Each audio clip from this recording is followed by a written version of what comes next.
Hello guys, welcome to Avyan IAS Academy. So myself Pooja, UGC NET faculty here. तो जो last class थी उसमें हमने देखी थी कुछ प्रोटीन की डेफिशिएंसी और विटामिन्स में हमारा कवर हुआ था वाटर सॉल्युबल विटामिन्स। तो आज हम बात करने वाले हैं फैट सॉल्युबल विटामिन्स की।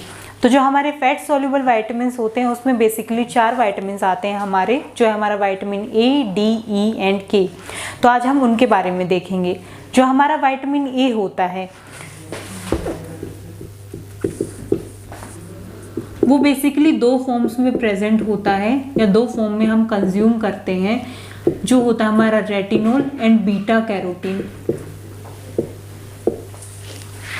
अगर हम रेटिनॉल और बीटा कैरोटीन के डिफरेंस की बात करते हैं तो जो सोर्सेज होते हैं हमारे विटामिन ए के, तो अगर हम वो प्लांट सोर्सेज से कंज्यूम कर रहे हैं तो वो होता है हमारा बीटा कैरोटीन, जो बाद में कन्वर्ट होता है रेटिनॉल में।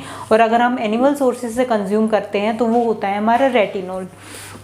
तो सोर्सेज में अगर हम प्लांट सोर्सेज की बात करते हैं तो सिंपल वे में जितने भी yellow orange fruits and vegetables होते हैं वो सारे हमारे सोर्सेज होते हैं बीटा कैरोटीन की। बीटा कैरोटीन यानी कि प्लांट सोर्सेज से कंज्यूम करने के बाद वो कन्वर्ट होता है हमारे रेटिनॉल में। उसके बाद वो एज अ विटामिन ए हमारी बॉडी में वर्क करता है। उसके बाद अगर हम इसके मेन फंक्शंस की बात करते हैं तो मेन फंक्शन में हमारा सबसे पहला आता है विजन। जो प्रॉपर हमारा आई का फंक्शन होता है उसमें हेल्प करता है हमारा विटामिन ए। तो इसीलिए जब इसकी डेफिशिएंसी होती है तो सबसे पहला इफेक्ट जो ये डालता है ये हमारी आंखों पे, आई साइट पे डालता है, जिसकी वजह से हमारी जो कंडीशन होती है नाइट ब्लाइंडनेस, जिसको हिंदी में बोला जाता है रतौंधी। बेसिकली रात को देखने में प्रॉब्लम होती है। इसी कंडीशन को जब ये सीवियर केसेस में हो जाती है तो इसको बोला जाता है ज़ीरोफ्थैल्मिया।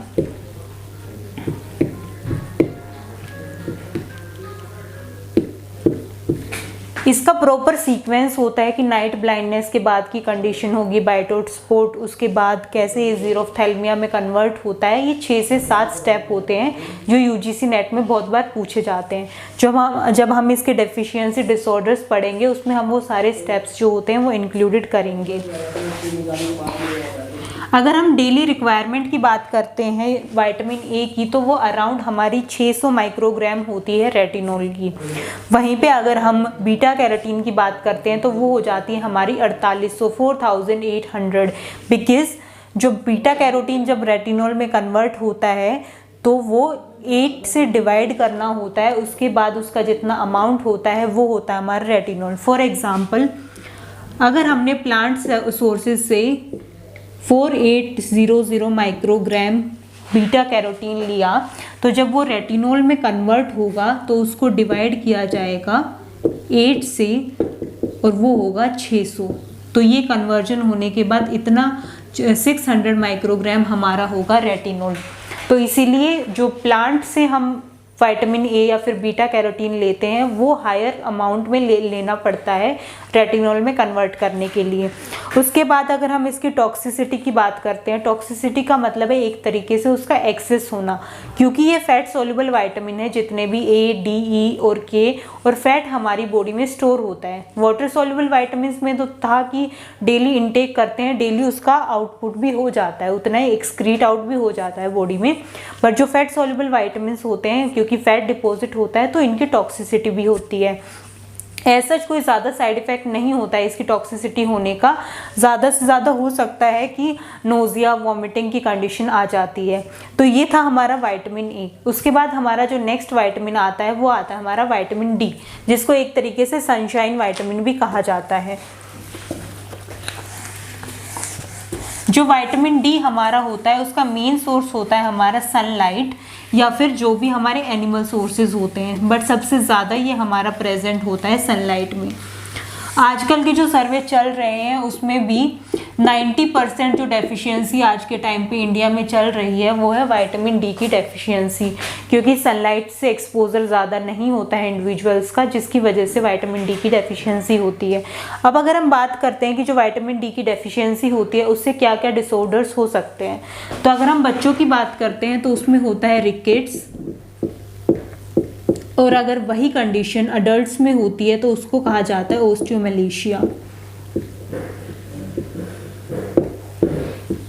ये बेसिकली हमारे बोन्स जो होते हैं उनकी डिजीज़ होती है, क्योंकि जो विटामिन डी होता है और कैल्शियम होता है वो एक दूसरे से रिलेटेड होता है, एक दूसरे की एब्जॉर्प्शन में हेल्प करता है। तो अगर विटामिन डी की डेफिशिएंसी होती है तो वो एक तरीके से कैल्शियम के एब्जॉर्प्शन को रोकता है और उसका सबसे ज़्यादा इम्पैक्ट जो होता है हमारी बोन्स में पड़ता है।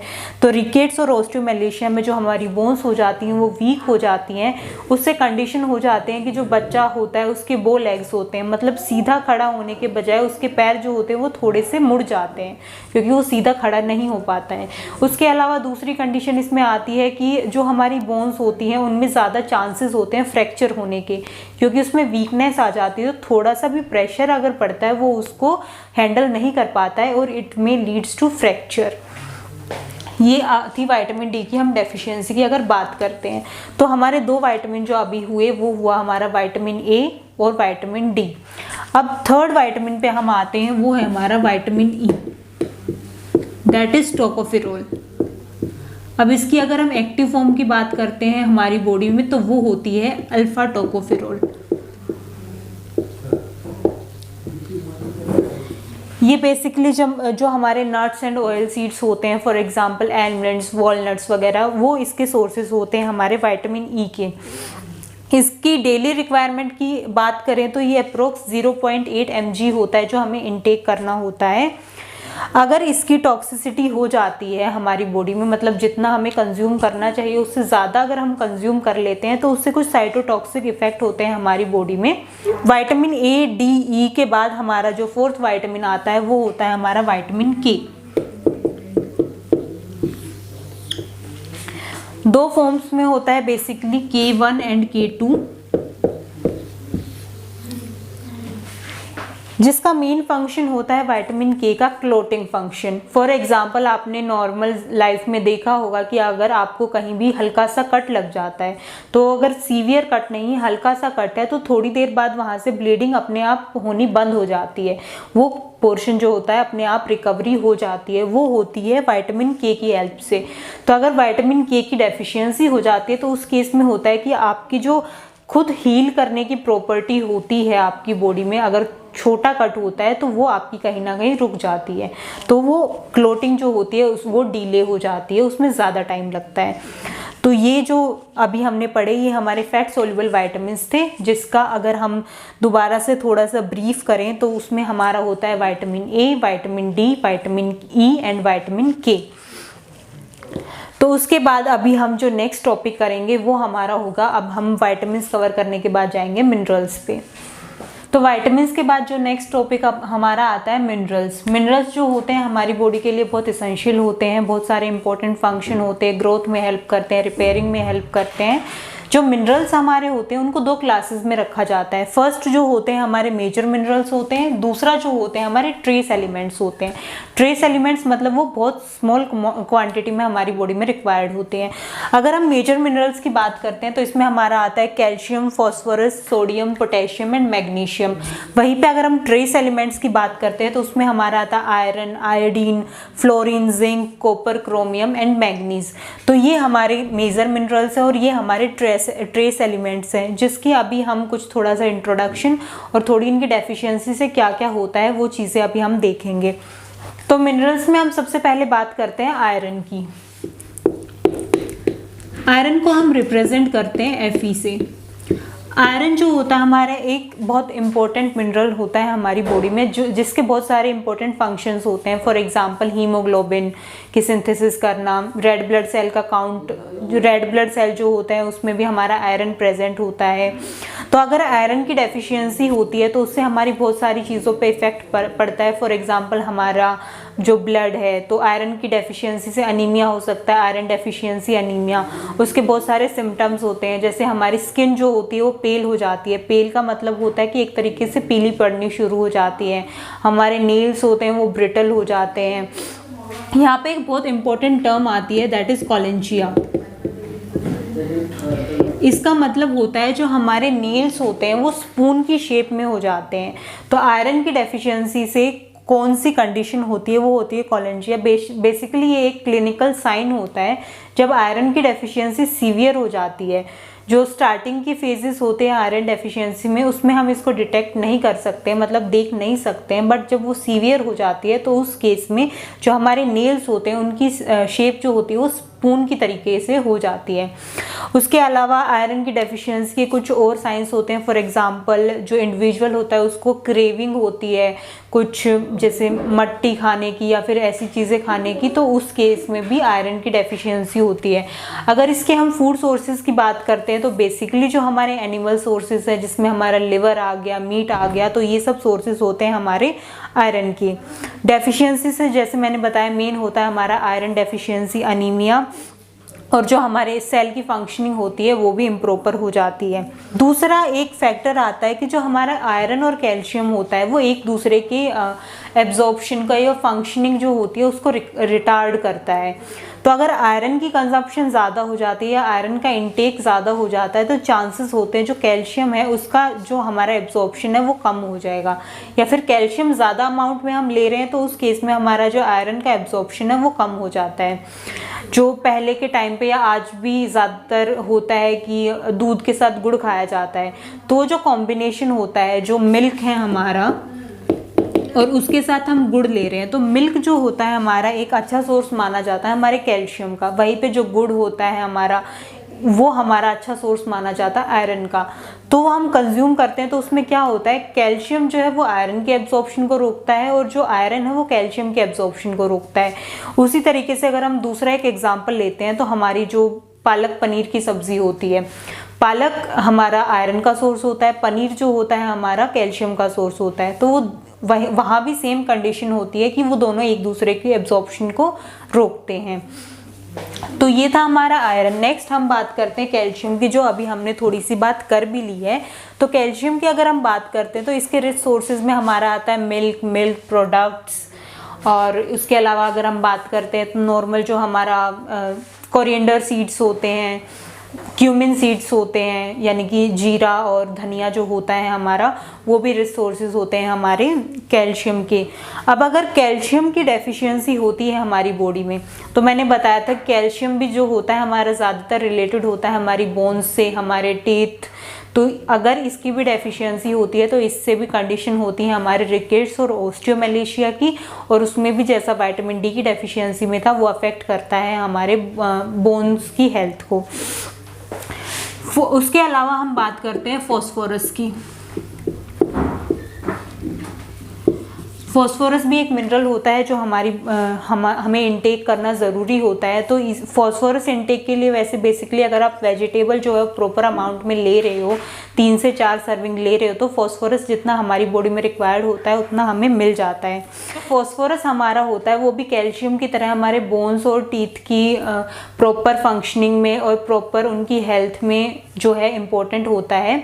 जो हमारा फास्फोरस और कैल्शियम होता है उनकी इंटेक की रेशियो 1:1 होती है। मतलब जितना कैल्शियम हमारे लिए रिक्वायरमेंट होता है उतने ही अमाउंट में हमारा फास्फोरस जो होता है उतना हमारे लिए रिक्वायर्ड होता है। उसके बाद अगर हम नेक्स्ट मिनरल की बात करते हैं, फ्लोरीन, जो हम बेसिकली जो हम पानी पीते हैं उसमें कई बार ऐसा होता है कि कुछ कुछ जगह होती है जहाँ के पानी में फ्लोरीन का जो अमाउंट होता है वो ज़्यादा होता है। उससे हमारी कंडीशन हो सकती है कि जो हमारे दांत है उसमें फ्लोरोसिस हो सकता है, जो येलो पैचेस आ जाते हैं हमारे दांतों में वो उसी की वजह से होता है। स्केलेटल फ्लोरोसिस होता है, स्केलेटल मतलब जो हमारी बोन्स वगैरह होती है उसमें एक्स्ट्रा फ्लोरीन का डिपोजिशन हो जाता है। तो उससे क्या होता है, जो दांतों में जो येलोइश चीज़ हो जाती है फ्लोरोसिस, वो अगर हम क्लीनिंग भी कराने जाते हो उससे भी नहीं हटती है, वो उसमें ऐसा प्रेजेंट होती है। उसके बाद अगर हम आयोडीन की बात करते हैं,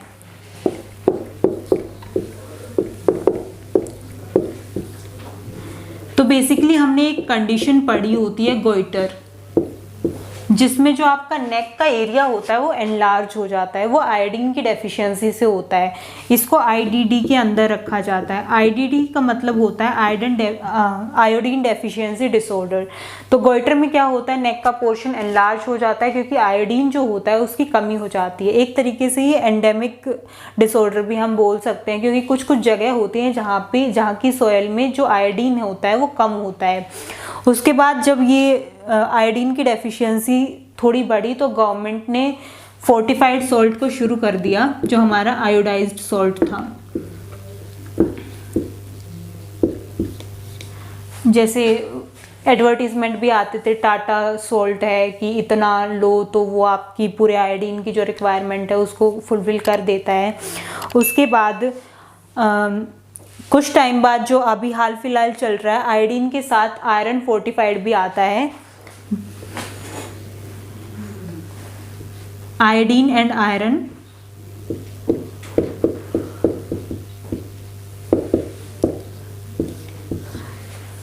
जिसको एक तरीके से DFS भी बोला जाता है। DFS का मतलब होता है डबल फोर्टिफाइड सॉल्ट। उसमें क्या होता है, आयरन और आयोडीन दोनों का फोर्टिफिकेशन करके उस सॉल्ट में एडिट किया जाता है, ताकि आयरन और आयोडीन दोनों की डेफिशिएंसी को प्रिवेंट किया जा सके।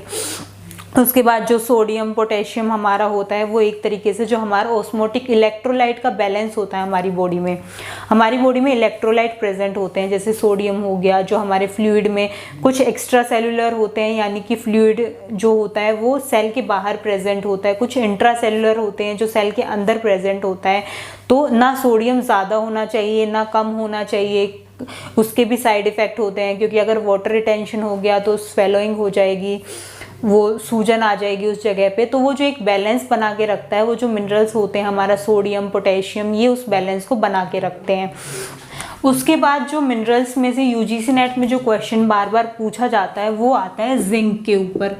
जिंक के बारे में हमेशा क्वेश्चन पूछा जाता है कि जिंक की अगर डेफिशिएंसी है तो उससे क्या होता है। जिंक की डेफिशिएंसी जो हमारा टेस्ट होता है, वो प्रॉपर हम टेस्ट एक तरीके से कह सकते हैं कि टेस्ट का लॉस हो जाता है। हमारी टंग जो होती है, टेस्ट रिसेप्टर जो होते हैं वो प्रॉपरली वर्क नहीं कर पाते हैं। और या फिर इसका रिवर्स करके क्वेश्चन आ जाता है कि जब टेस्ट इम्पेयरमेंट होता है तो वो कौन से मिनरल की डेफिशिएंसी से हो सकता है, तो वो होता है हमारा जिंक। ये क्वेश्चन बार बार जो हमारा UGC नेट है उसके एग्ज़ाम में पूछा जाता है। उसके अलावा एक आता है हमारा कॉपर। कॉपर की वजह से कौन सी डिजीज़ होती है हमारी, विल्सन डिजीज़। ये भी डायरेक्ट नाम पूछा जाता है कि जो विल्सन डिजीज़ होती है वो किस मिनरल की वजह से होती है, वो होती है हमारा कॉपर। उसके बाद आता है हमारा कोबाल्ट। कोबाल्ट जो होता है वो भी हमारी बॉडी में रिक्वायर्ड होता है, क्योंकि जब हमने वाटर सॉल्युबल वाइटामिन की बात की थी तो उसमें हमने बात की थी विटामिन B12 की। जो विटामिन B12 था उसका पूरा नाम था साइनोकोबालामिन, और मैंने शायद वहाँ पे भी बताया था जो कोबालामिन वहाँ पे लिखा गया वो इसीलिए लिखा गया है क्योंकि ये जो विटामिन है इसमें हमारा कोबाल्ट प्रेजेंट होता है, इसलिए इसको साइनोकोबालामिन कहा जाता है। तो अभी हमारा जो भी विटामिन और मिनरल का टॉपिक था वो कंप्लीट हो गया है। मैक्रोन्यूट्रिएंट्स हम कंप्लीट कर चुके हैं, तो मैक्रो और माइक्रो हमारा कवर हो चुका है। अब हम बात करते हैं डेफिशिएंसी डिसऑर्डर्स की, जिसमें हमने प्रोटीन डेफिशिएंसी डिसऑर्डर को कर लिया था लास्ट क्लास में, जिसमें हमारा प्रोटीन एनर्जी मेलन्यूट्रिशन आया था, जिसको प्रोटीन कैलोरी मेलन्यूट्रिशन भी बोलते हैं, जिसमें हमने 3 चीज़ें पढ़ी थी, क्वाशियोरकर, मेरिस्मस और उनकी इंटरमीडिएट स्टेज को। तो आज हम बात करने वाले हैं विटामिन E डेफिशिएंसी की। मैंने बताया था कि विटामिन E की डेफिशिएंसी से जो डिजीज़ होती है या जो डिसऑर्डर होता है वो होता है हमारा नाइट ब्लाइंडनेस, जिसको ज़ीरोफ्थैल्मिया भी बोला जाता है। तो इसकी ना स्टेजेस होती है, जिसमें फर्स्ट स्टेज जो होती है हमारी वो होती है नाइट ब्लाइंडनेस, रतौंधी। सेकेंड स्टेज की अगर हम बात करते हैं तो सेकेंड स्टेज में आता है हमारा बाइटोट स्पॉट्स।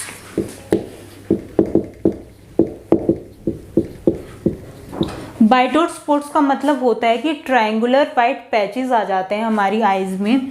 फॉर एग्जांपल ये हमारी आईज है,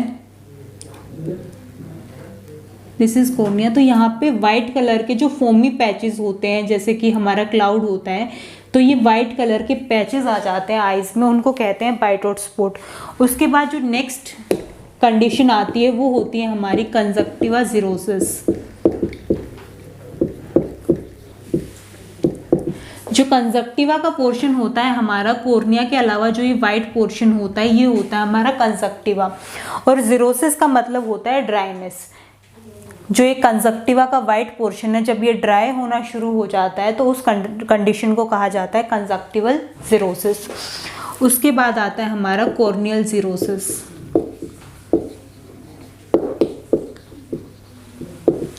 कॉर्नियल जीरोसिस का मतलब होता है कि ये हमारी आँख थी, सबसे पहले तो हमें नाइट ब्लाइंडनेस हुआ, रात में देखने में दिक्कत हुई। उसके बाद वाइट कलर के फोमी पैचेस आए जिनको बाइटोट स्पॉट कहा। उसके बाद जो ये आँख का कॉर्निया के अलावा का जो वाइट पोर्शन होता है ये ड्राई होना शुरू हो गया, वो होता है हमारा कंजक्टिवल जीरोसिस। अब जो कॉर्नियल जीरोसिस होता है उसमें जो ये हमारा ब्लैक आईबॉल होता है जिसको कॉर्निया कहते हैं, वो ड्राई होना शुरू हो जाता है, ये होता है हमारा कॉर्नियल जीरोसिस। उसके बाद की जो नेक्स्ट कंडीशन होती है वो होती है कॉर्नियल स्कार। रेड कलर के स्कार्स पड़ने शुरू हो जाते हैं हमारी आँख में, वो होती है कॉर्नियल स्कार। उसके बाद जो कंडीशन हमारी होती है वो होती है केराटोमेलेशिया।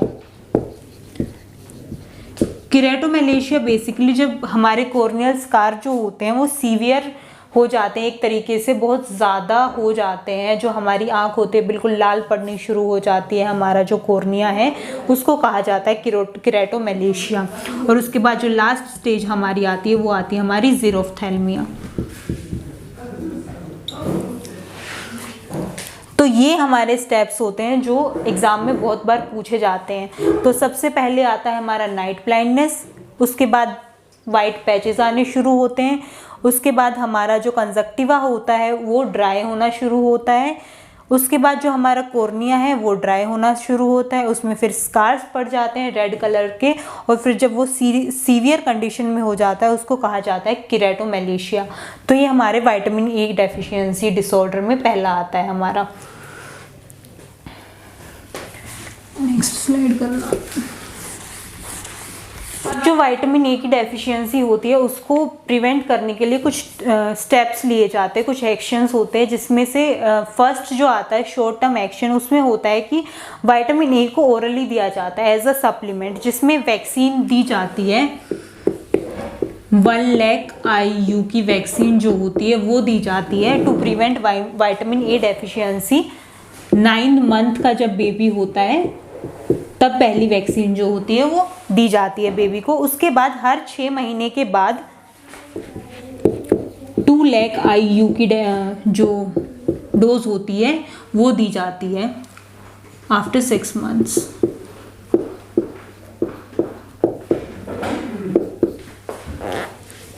ये क्वेश्चन भी कई बार पूछा जाता है कि जो सबसे पहली डोज होती है वो कब दी जाती है विटामिन ए की, तो वो दी जाती है जब बेबी 9 मंथ का होता है। वो कितने की दी जाती है, वो 1 लाख IU की दी जाती है। उसके बाद हर 6 महीने में 2 लाख IU की दी जाती है। कब तक दी जाती है, जब तक बेबी 5 साल का होता है, यानी कि इन्फेंसी की जो लास्ट स्टेज होती है 5 साल, तब तक वो डोज जो होती है वो दी जाती है। ये हो गया हमारा फर्स्ट एक्शन जो लिया जाता है। सेकंड होता है हमारा फोर्टिफिकेशन। फोर्टिफिकेशन मतलब एक तरीके से विटामिन ए को ऐड ऑन करके दिया जाता है उसकी डाइट में। थर्ड होता है हमारा हेल्थ एजुकेशन। सेकंड आ गया हमारा फोर्टिफिकेशन, थर्ड में आ गया हमारा हेल्थ एजुकेशन।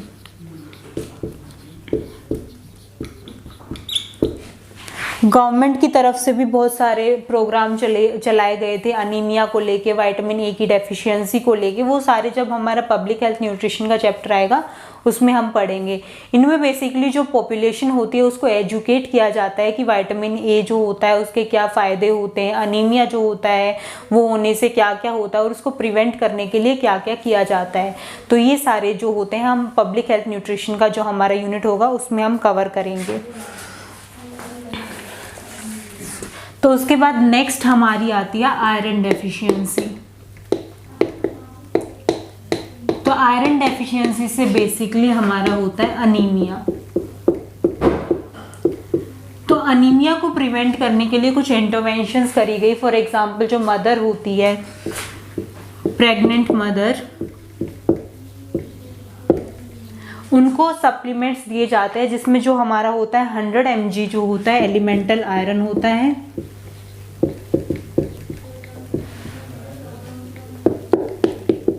प्लस इसके साथ 0.5 mg फोलिक एसिड होता है।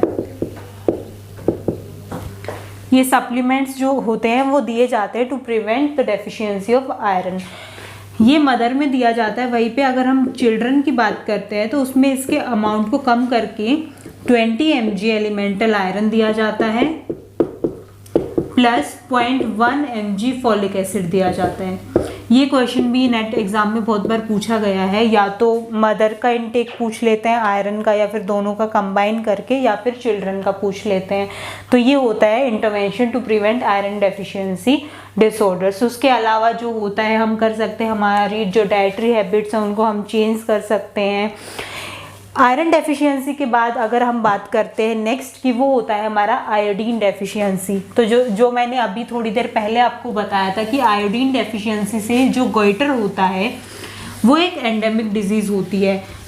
क्यों बोला जाता है? क्योंकि ये ज़्यादातर एक पर्टिकुलर एरिया में पाई जाती है, जो सब हिमालयन रीजन जो होता है हमारा, वहाँ पे ज़्यादातर पाई जाती है। IDD जिसमें बेसिकली हमारा आता है गोइटर। मेनली ये जो हमारे सब हिमालय का जो रीजन होता है वहाँ पे पाया जाता है। इसको प्रिवेंट करने के लिए भी मैंने बताया था कि जो फोर्टिफाइड सॉल्ट होता है उसको दिया जाता है। प्रोडक्शन लेवल पे जो सॉल्ट होता है उसमें 30 ppm जो होता है आयोडीन प्रेजेंट होता है प्रोडक्शन लेवल पे। और वही अगर हम कंज्यूमर लेवल की बात करते हैं, कंजप्शन लेवल की बात करते हैं, तो वहाँ पे लेवल होना चाहिए 15 ppm। ये हमारा फोर्टिफिकेशन के बाद है,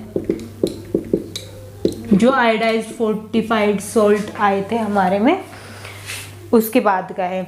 उसके अलावा अगर हम बात करते हैं आयोडीन के बाद,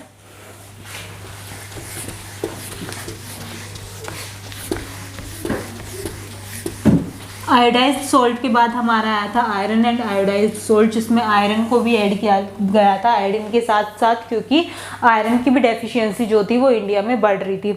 उसके बाद हम बात करते हैं फ्लोरोसिस की। जो मैंने बताया था कि फ्लोरीन का अगर इंटेक ज़्यादा हो जाता है उसकी वजह से भी हो सकती है। डेंटल फ्लोरोसिस हो सकती है जो हमारे दांतों को अफेक्ट करती है। स्केलेटल फ्लोरोसिस हो सकती है जो हमारी बोन्स को अफेक्ट करती है।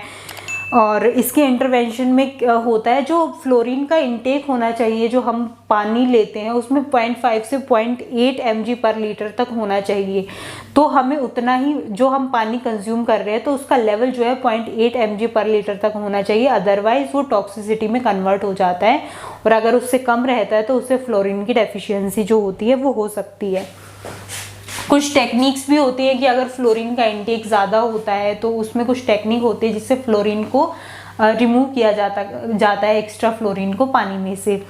उसके बाद जो हम नेक्स्ट हमारा आता है वो आती है कंडीशन हमारी लेथायरिज्म की। ये कंडीशन जो होती है बेसिकली एरियाज़ हैं हमारे मध्य प्रदेश, उत्तर प्रदेश और बिहार की, वहाँ पे ज़्यादातर पाई जाती है। जो हमारी केसरी दाल होती है उसका कंजप्शन ज़्यादा होता है इन एरियाज़ में, जो MP, UP और बिहार का एरिया होता है। तो जहाँ पे केसरी दाल का एक्सेस में कंजप्शन किया जाता है वहाँ पे लेथायरिज्म की कंडीशन होती है, क्योंकि जो केसरी दाल है हमारी उसमें हमारा टॉक्सिन प्रेजेंट होता है BOAA। BOAA हमारा होता है बीटा ऑक्जेलाइल एमाइनो एलेनिन। ये टॉक्सिन प्रेजेंट होता है हमारी केसरी दाल में। अब केसरी दाल जो होती है हमारी वो अफेक्ट करती है हमारे ह्यूमंस को भी और एनिमल्स को भी। अगर हम ह्यूमंस की बात करते हैं तो उस कंडीशन को कहा जाता है न्यूरोलेथायरिज्म, अगर वो ह्यूमन में है तो। दूसरा, अगर एनिमल्स है, दूसरे एनिमल है, उनको अफेक्ट कर रही है तो उस केस में उसको कहा जाता है ओस्टियोलेथायरिज्म। अब लेथायरिज्म की अगर हम बात करते हैं तो इसकी कुछ स्टेजेस होती है। जो सबसे पहली स्टेज होती है वो होती है लेटेंट स्टेज, जहाँ पे स्टार्ट होता है हमारी लेथायरिज्म की कंडीशन।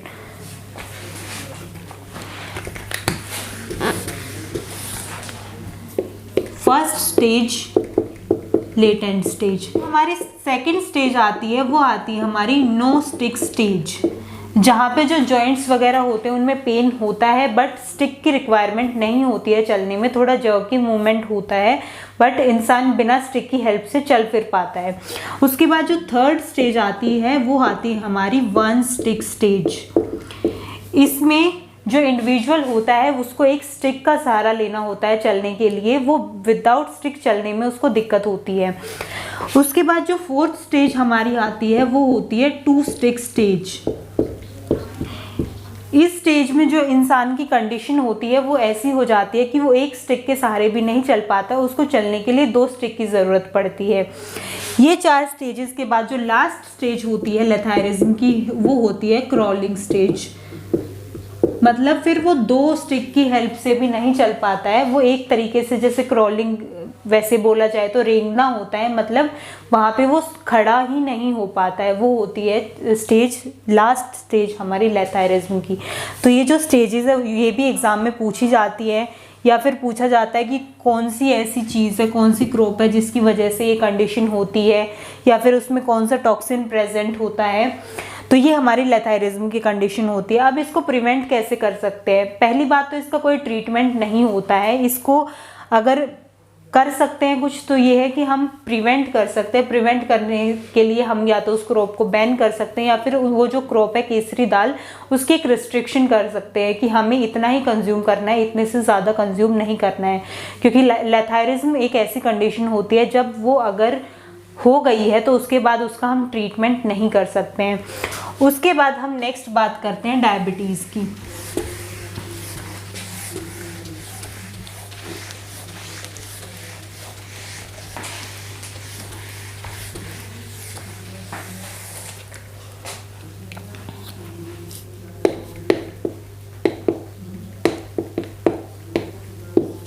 डायबिटीज़ भी जो होती है हमारा एक डिसऑर्डर होता है। जो ग्लूकोज होता है हमारी बॉडी में, वो उसके 2 केस हो सकते हैं। या तो वो ज़्यादा हो सकता है, दैट इज़ हाइपरग्लाइसीमिया, या फिर वो कम हो सकता है, दैट इज़ हाइपोग्लाइसीमिया। हाइपर का मतलब होता है रिकमेंडेड अमाउंट से ज़्यादा होना, और हाइपो का मतलब होता है रिकमेंडेड अमाउंट से कम होना। तो जो डायबिटीज़ की हमारी कंडीशन होती है उस टाइम पे जो हमारा ग्लूकोज है वो ऑल्टर करना शुरू हो जाता है, या फिर जो हमारा इंसुलिन होता है वो या तो प्रॉपरली काम नहीं कर पाता है, या फिर उसका सिक्रीशन प्रॉपरली नहीं होता है। डायबिटीज़ इन डिटेल जब हमारा थेरेपेटिक न्यूट्रिशन होगा उसमें हम पढ़ेंगे। वैसे थोड़े से इंट्रोडक्शन के लिए, जो हमारी एक ग्लैंड होती है पैनक्रियाज, वो हमारा हार्मोन सिक्रीट करते हैं, इंसुलिन और ग्लूकागोन। तो वो जो होते हैं हमारे ग्लूकोज के लेवल को एक तरीके से मेंटेन करते हैं। तो अगर उसका इम्प्रॉपर सिक्रीशन हो रहा है, या फिर ग्लूकोज जो हो रहा है वो हमारा ब्लड ग्लूकोज ज़्यादा हो गया है, इसके कितना इंटेक होना चाहिए वो हमारी पिछली क्लास थी, उसमें भी हमने डिस्कस किया था कि फास्टिंग में ब्लड ग्लूकोज लेवल कितना होना चाहिए, और खाना खाने के बाद जो पोस्ट प्रेंडियल होता है वो कितना होना चाहिए। दूसरा हमने एक और टेस्ट की बात की थी HbA1c, जिसमें हमारा 3 महीने का एवरेज ब्लड ग्लूकोज लेवल को काउंट किया जाता है। अब इसके क्या क्या कारण हो सकते हैं? या तो हम कैलोरीज जो हैं वो ज़्यादा इनटेक कर रहे हैं, उसकी वजह से ओबेसिटी कंडीशन हो सकती है। ओबेसिटी मतलब एक तरीके से जितना वेट है उसके कंपैरिजन बहुत ज़्यादा वेट हो जाना, 20% फैट ज़्यादा हमारी बॉडी में डिपॉजिट हो जाना, वो कंडीशन होती है हमारी ओबेसिटी। ओबेसिटी से भी हमारा डायबिटीज़ के चांसेस होते हैं। उसके अलावा अगर हम सिंपल कार्ब्स का कंजप्शन ज़्यादा कर रहे हैं, तो जो हमने ग्लाइसेमिक इंडेक्स का टॉपिक पढ़ा था उसमें हमने पढ़ा था कि जो सिंपल कार्ब्स होते हैं वो हमारे ब्लड ग्लूकोज लेवल को थोड़े ही टाइम में स्पाइक करते हैं, पर जो कॉम्प्लेक्स कार्ब्स होते हैं वो धीरे धीरे उसको एब्जॉर्ब कराते हैं। तो एक रीज़न ये हो सकता है। तो डायबिटीज़ की कंडीशन जो होती है, और इसके अलावा हो सकता है कि हमारा हार्मोनल इम्बैलेंस, जो हमने पैनक्रियाज की अभी बात की थी कि वो प्रॉपर इंसुलिन का सिक्रीशन नहीं करा पा रही, या फिर कई बार कंडीशन होती है कि इंसुलिन सिक्रीट हो रहा है बट वो प्रॉपरली वर्क नहीं कर पा रहे हैं, वो कंडीशन होती है हमारी डायबिटीज़ की। इसका हम पूरा डिटेल में अपने थेरेपेटिक के पोर्शन में करेंगे। उसके बाद आती है हमारी ओबेसिटी, जो अभी मैंने आपको बताया था कि फैट का ज़्यादा डिपोजिशन हो जाना, तो वो भी वैसे तो हमारे थेरेपेटिक में आएगी। बट ओबेसिटी में 2 टर्म्स बहुत बार पूछी जाती है। एक ओबेसिटी जो हमारी होती है वो 2 टाइप की होती है, Apple shape and peer shape.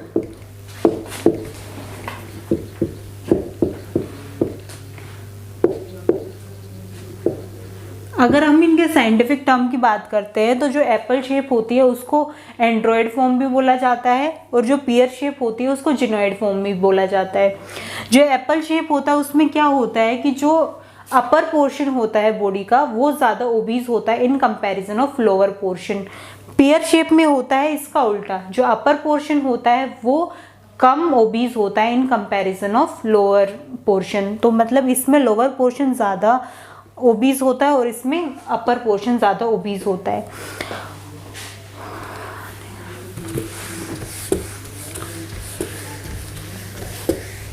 उसके बाद कुछ और टर्म्स भी होती हैं, जैसे हमारा कैंसर होता है। कैंसर जैसे हमारा कोई भी सेल है, वो एक प्रॉपर उसका सीक्वेंस होता है कि उसको किस तरीके से डिवाइड करना है या कैसे प्रोलिफरेशन होना है उसका। बट जब किसी एरिया में सेल जो होते हैं उसमें इम्प्रॉपर फंक्शनिंग होती है और इम्प्रॉपर सेल ग्रोथ होती है, एक ही जगह पे उसकी एक्यूमुलेशन हो जाती है। जैसे ये सेल है जो यहीं पे इसकी इम्प्रॉपर डिवाइड कर रहा है, तो यहाँ पे कैंसर की सिचुएशन हो सकती है। बट जितनी भी ये टर्म्स है जो डिजीज से रिलेटेड हैं, जो पैथोलॉजिकल टर्म्स है, वो जब हमारा न्यूट्रिशनल इंटरवेंशंस, थेरेपेटिक न्यूट्रिशन की बात होगी वहाँ पे डिटेल से किया जाएगा। कैंसर के बाद हमारा आता है हाइपरटेंशन। हाइपरटेंशन जो मैंने बताया भी था, हाइपरटेंशन का मतलब होता है, हाइपरटेंशन भी बेसिकली कोई डिजीज़ नहीं होती है, ये एक डिसऑर्डर ही होता है जिसका मतलब होता है हमारा ब्लड प्रेशर हाई हो जाना। अब वो मैंने बताया था, एक गुड कोलेस्ट्रॉल होता है, एक बैड कोलेस्ट्रॉल होता है। जब बैड कोलेस्ट्रॉल का इंटेक हम ज़्यादा करते हैं तो उस कंडीशन में जो हमारी थ्रोम्बोसिस की कंडीशन हो जाती है, जो हमारी आर्टरीज और वेन्स होती है उसमें एक वहाँ पे डिपॉजिट हो जाता है फैट्स का, जिसकी वजह से हमारे हार्ट को ज़्यादा प्रेशर करना पड़ता है और उसी वजह से जो हमारी हाइपरटेंशन की कंडीशन होती है, जो नॉर्मल हमारा ब्लड प्रेशर होता है वो 120/80 होता है, तो उसकी रेंज जो होती है उससे बढ़ जाती है। तो बेसिकली अगर 130 से ज़्यादा सिस्टोलिक प्रेशर होता है और जो डायस्टोलिक होता है हमारा वो 90 से ज़्यादा होता है, तो वो कंडीशन होती है हमारी हाइपरटेंशन की। तो जो हाइपरटेंशन होता है उसको प्रिवेंट करने के लिए जो हमारी डाइट होती है वो बेसिकली हमारी डैश डाइट होती है। वो भी हम जब थेरेपेटिक का चैप्टर आएगा उसमें कवर करेंगे। तो आज जो हमने कवर किया, हमारी जो न्यूट्रिशन एंड डाइटेटिक्स का जितना भी मैक्रो न्यूट्रिएंट्स का पोर्शन था और माइक्रो न्यूट्रिएंट्स का पोर्शन था और जो भी टर्म्स थी हमारी, वो आज हमारी कवर हो गई हैं पूरी कंप्लीट। जो कल जो नेक्स्ट क्लास होगी वहाँ से हम स्टार्ट करेंगे पब्लिक हेल्थ न्यूट्रिशन का टॉपिक। तो आज की क्लास जो है हम यहीं पे ख़त्म कर रहे हैं। Thank you.